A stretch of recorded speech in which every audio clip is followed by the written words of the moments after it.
Hello friends, कैसे हो आप लोग। उम्मीद करता हूँ वहाँ पर आपका परिवार बेहतर और बढ़िया होगा और आपकी तैयारी टीजीटी हिंदी की बहुत अच्छे से चल रही होगी। 2022 में हमारे जितने भी भाई बहन हैं उन्होंने हिंदी सब्जेक्ट से टीजीटी के लिए अगर विकल्प चुना है तो संभावित डेट अक्टूबर महीने में हो सकती है। अक्टूबर या नवंबर में इसका एग्ज़ाम होने की संभावना है।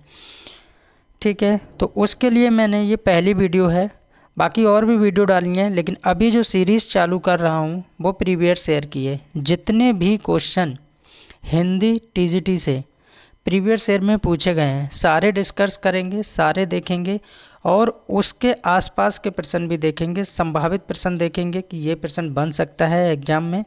सारे कुछ कवर करेंगे। चैनल पे नए हैं तो प्लीज़ चैनल को सब्सक्राइब करें, निःशुल्क क्लासें हैं, और वीडियो को लाइक करें। पहला प्रश्न देखते हैं प्रीवियस ईयर का हिंदी टीजीटी में क्या पूछा जा रहा है। निम्न में से कौन सी रचना तुलसीदास जी की ब्रज भाषा में लिखित नहीं है। ऐसी कौन सी रचना है तुलसीदास जी की जो ब्रज भाषा में लिखित नहीं है। कवितावली, दोहावली, बैराग, संदीपनी, और यहाँ ये अवधी भाषा गलत है, यहाँ पर करेक्शन कर लेते हैं थोड़ा सा।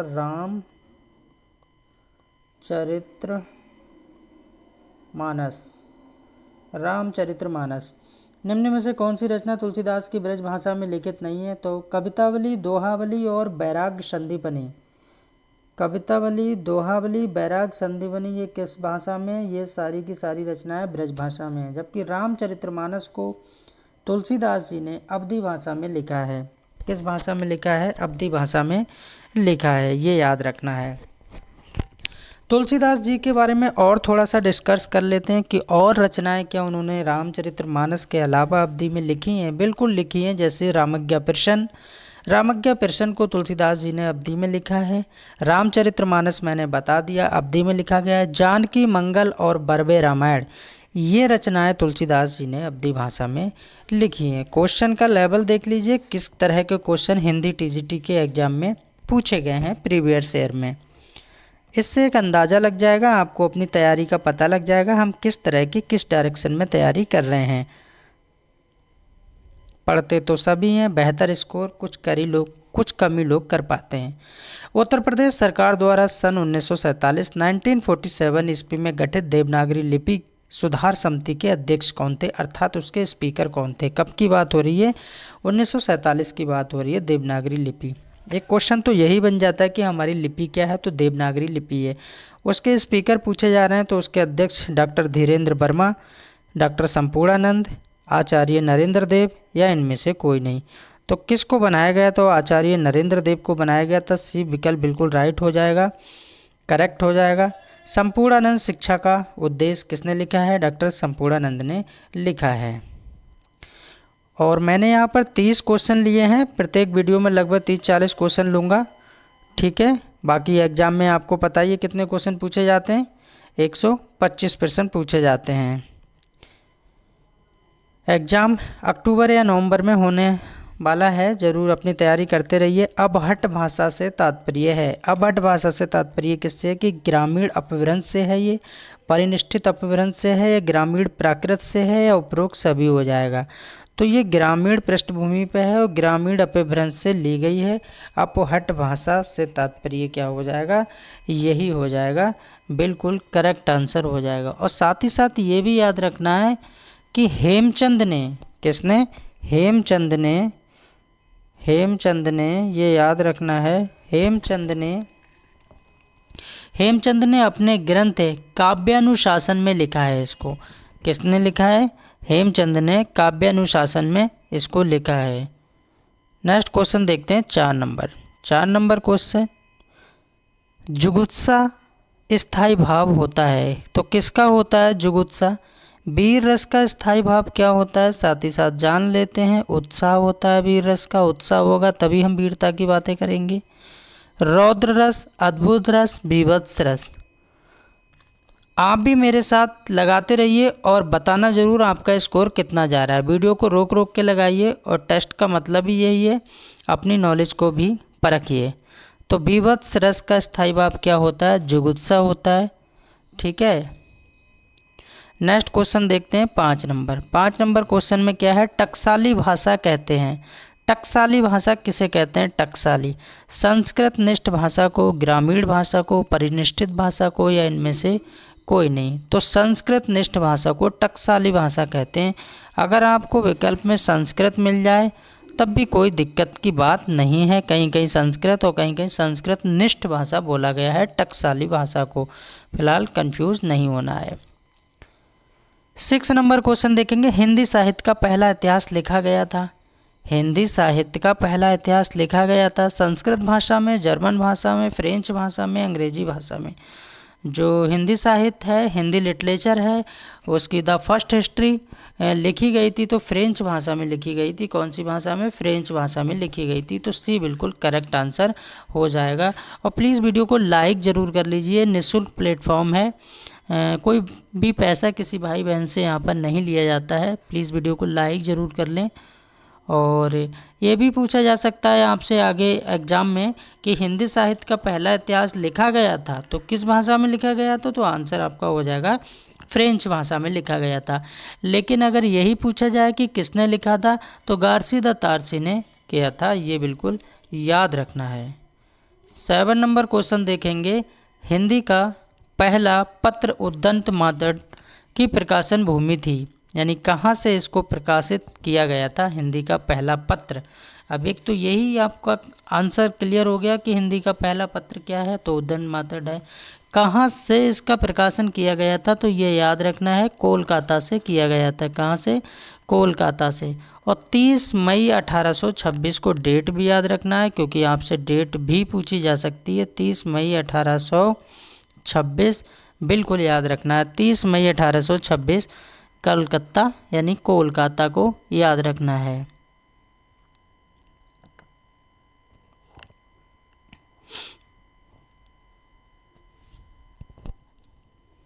हाँ, साथ ही साथ ये भी याद रखना है कि हिंदी का पहला पत्र उद्दंड मादड़ तो हो गया, ठीक है, उद्दंड मादड़ हो गया। कहाँ से प्रकाशित हुआ था? तो ये कोलकाता से हुआ था, ठीक है। लेकिन अगर आपसे ये पूछा जाए कि कोलकाता से तो हुआ है तो आपको ये जो निवासी थे पंडित जुगल किशोर, ये कहाँ के थे? तो ये भी याद रखना है, ये कहाँ के रहने वाले थे? कानपुर के रहने वाले थे। और पंडित जुगल किशोर का नाम याद रखना है, पंडित जुगल किशोर, ये याद रखना है।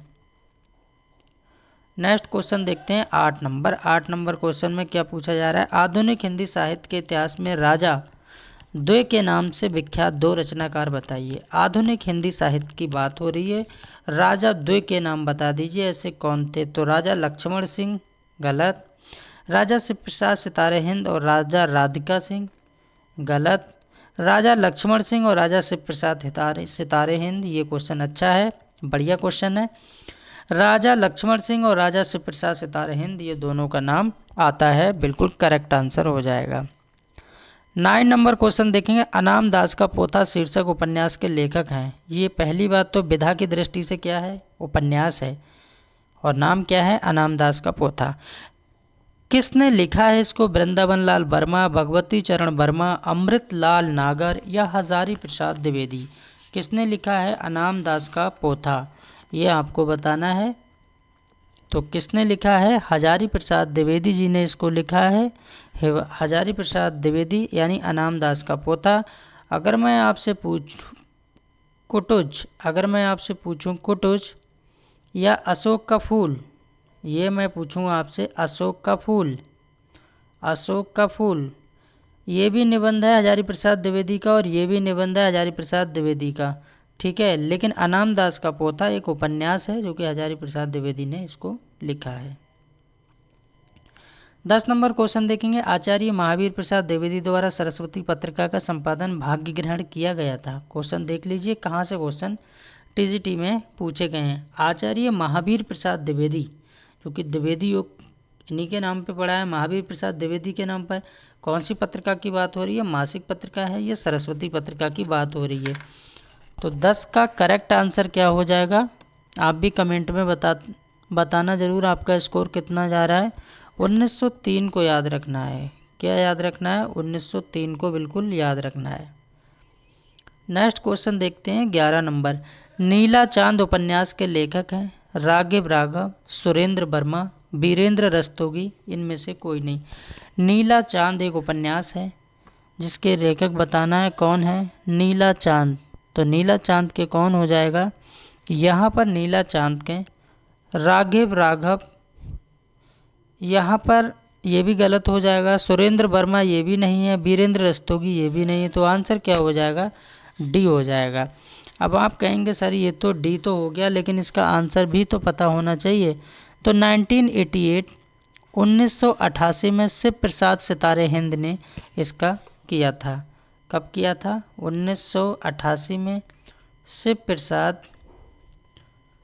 प्रसाद सितारे हिंद को बिल्कुल याद रखना है। 12 नंबर क्वेश्चन देखेंगे, कबीरदास का जन्म किस दिन हुआ था। क्वेश्चन का लेवल तो देखिए जरा किस तरह के क्वेश्चन पूछे जा रहे हैं। कबीरदास के जन्म के बारे में बात की जाए तो 1398 में जन्म हुआ था और 1518 में इनकी मृत्यु हुई थी। इनका जन्म काशी में हुआ था, मृत्यु मगहर में हुई थी। ठीक है। मासी कागज छुओ नहीं, कलम गही नहीं हाथ। बताया जाता है कि कबीरदास ने कभी कागज को न छुआ न कलम को। साखी शबद रमैनी बीजक में इनकी रचनाएं संग्रहित हैं। फिलहाल क्वेश्चन में पूछा जा रहा है कबीरदास का जन्म किस दिन हुआ था, तो सोमवार के दिन कबीरदास का जन्म हुआ था। ये आपको याद रखना है। 13 नंबर क्वेश्चन देखेंगे, निम्नलिखित में से कौन सा शब्द शुद्ध है।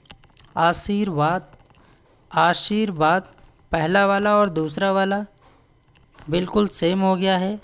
आशीर्वाद, आशीर्वाद, तो चाहे तो आप पहला मान लीजिए या दूसरा, बाई मिस्टेक टैप हो गया है, कोई बात नहीं है, दोनों ही सही हैं, यहाँ पर दोनों सेम है, तो ए और बी हो जाएगा इसका आंसर। आशीर्वाद और आशीर्वाद सेम लिखा हुआ है, आशीर्वाद इस तरह से लिखा जाता है।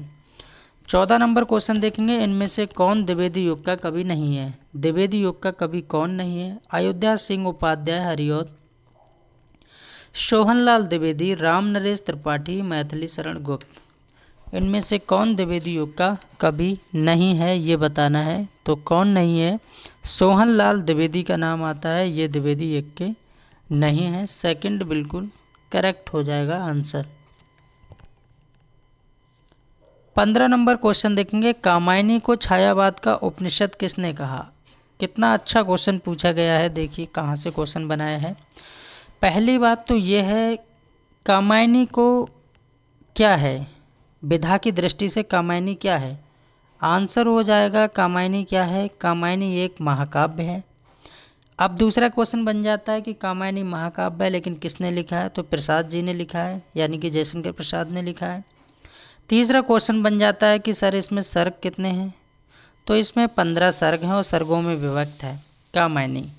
ठीक है, श्रद्धा मनु, तो 15 सर्ग हैं, जयशंकर प्रसाद ने लिखा है, ये महाकाव्य है। लेकिन क्वेश्चन में कुछ और ही पूछा है कि कामायनी को छायावाद का उपनिषद किसने कहा था, छायावाद का उपनिषद।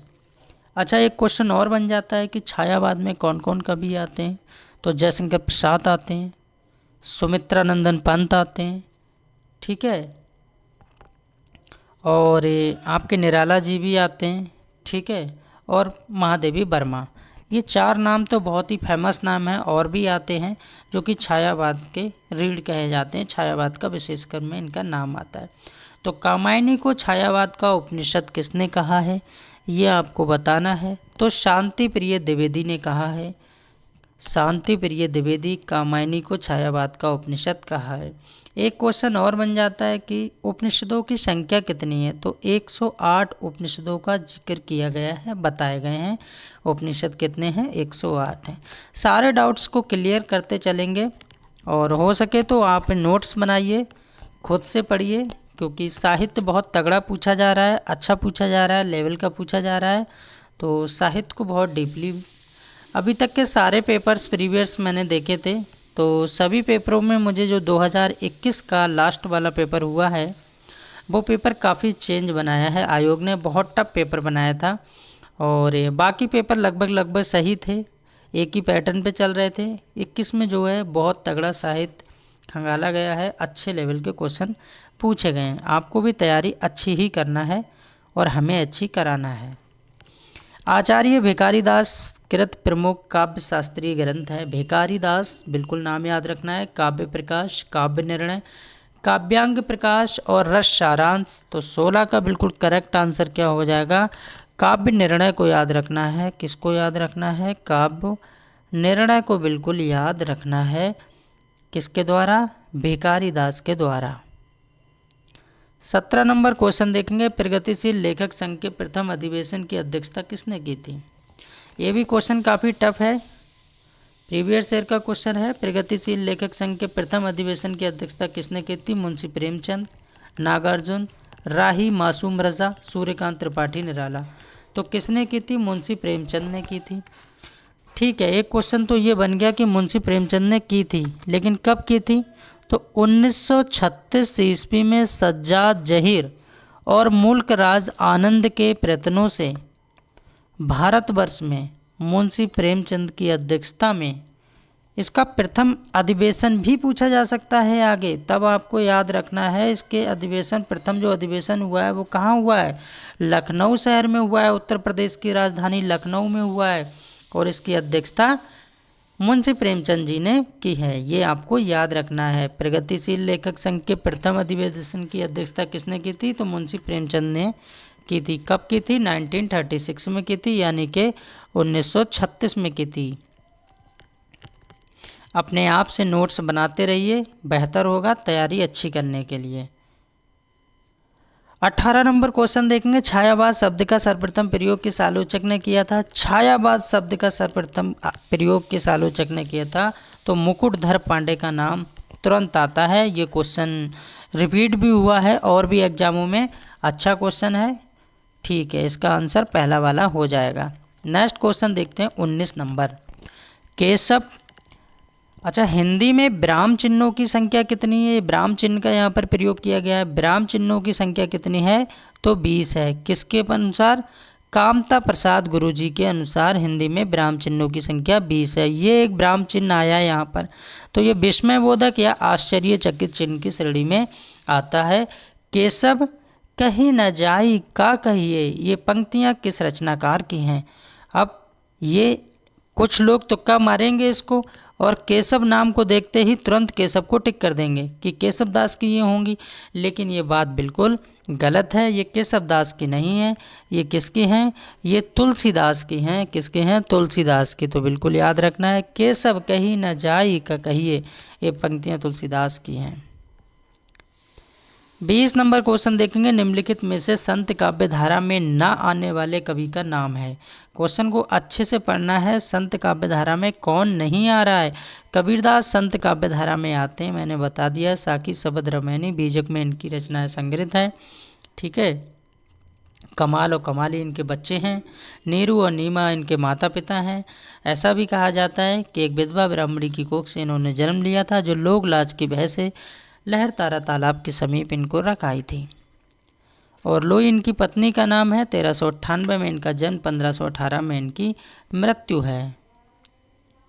दादू दयाल, नानक और नंददास, तो संत काव्य धारा में यहाँ पर कौन नहीं आता है? दादू दयाल भी आते हैं, नानक भी आते हैं, जबकि नंददास नहीं आते हैं। तो आंसर क्या हो जाएगा? क्योंकि नाम में पूछा जा रहा है, तो डी बिल्कुल करेक्ट आंसर हो जाएगा। संत काव्य धारा में नंददास नहीं आते हैं। 21 नंबर क्वेश्चन देखते हैं। धूमिल को किस काव्य कृति पर साहित्य यहाँ पर गलत लिखा है। हिंदी पढ़ रहे हैं, अच्छे से पढ़ना है। साहित्य ऐसा लिखा जाता है, यहाँ टाइपिंग एरर है। धूमिल को किस काव्य कृति पर साहित्य अकादमी पुरस्कार मिला था? धूमिल, कल सुनना पड़े, कल सुनना मुझे, सुदामा पांडे का प्रजातंत्र, संसद से सड़क तक, इनमें से यहाँ लिखा था इनमें से कोई नहीं। तो 21 का आंसर क्या हो जाएगा? सुदामा पांडे का प्रजातंत्र बिल्कुल करेक्ट आंसर हो जाएगा, सेकंड वाला। 22 नंबर देखते हैं। निठल्ले की डायरी नामक हास्य व्यंग्यकार निबंध संग्रह के लेखक हैं। अच्छा क्वेश्चन है। एक तो यही बन जाता है कि हास्य व्यंग्यकार किसे कहा जाता है? तो हरिशंकर परसाई को कहा जाता है। और यह है क्या विधा की दृष्टि से? तो निबंध है। निठल्ले की डायरी, ठीक है, तो इसके लेखक हरिशंकर परसाई हैं। एक और मैं पूछता हूँ कि निंदा रस बताइए, निंदा रस बताइए किसने लिखा है, कमेंट में बताना है आपको। निंदा रस को किसने लिखा है, कमेंट में बताना है आपके लिए। 23 नंबर क्वेश्चन देखते हैं। निम्नलिखित में से कौन सा नाटक, निम्नलिखित में से कौन सा नाटक जयशंकर प्रसाद द्वारा रचित नहीं है? तो रचित नहीं है स्कंदगुप्त जयशंकर प्रसाद का नाटक है, चंद्रगुप्त है, ध्रुव स्वामिनी है, करबला नहीं है।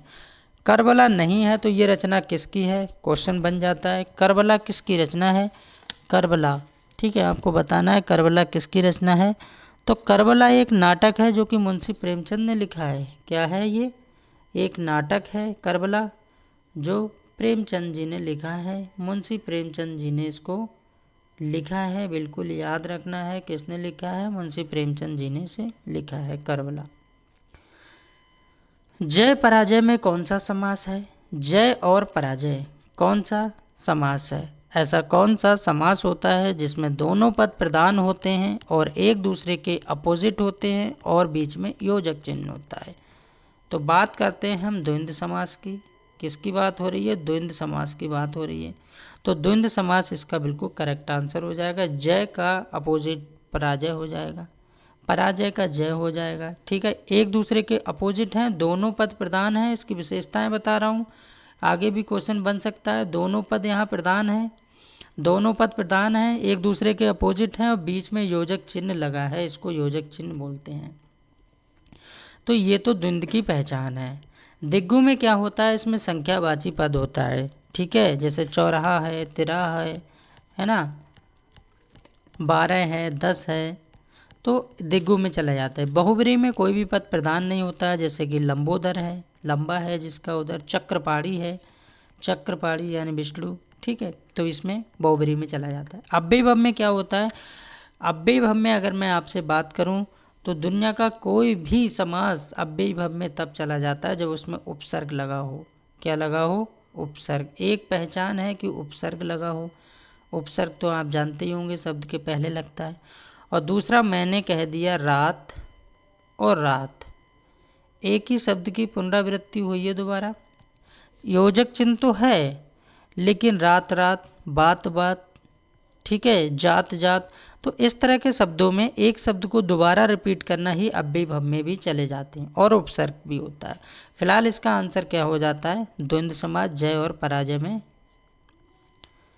25 नंबर क्वेश्चन देखेंगे, इसमें पूछा जा रहा है सुआगतम में कौन सी संधि है? सुआगतम, स्वागतम, गुण संधि, अयादि संधि, वृद्धि संधि, येड़ संधि, बिल्कुल करेक्ट हो जाएगा येड़ संधि, बिल्कुल याद रखना है येड़ संधि को।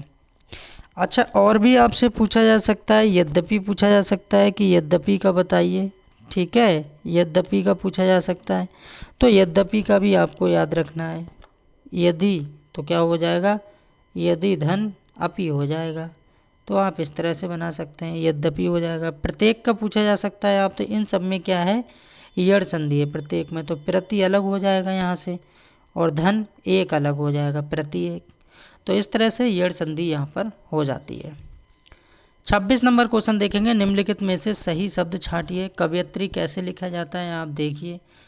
कवयत्री गलत है, पहला वाला क्या है, गलत है, दूसरा भी गलत है। कवयत्री हमेशा ऐसे लिखा जाता है और इस क्वेश्चन को चाहे वो पीसीएस का एग्ज़ाम हो, चाहे वो यूपीएससी का एग्ज़ाम हो, चाहे बहुत छोटे लेवल पे हो, हर तरह से ये क्वेश्चन पूछा गया है कवयत्री, कवयत्री।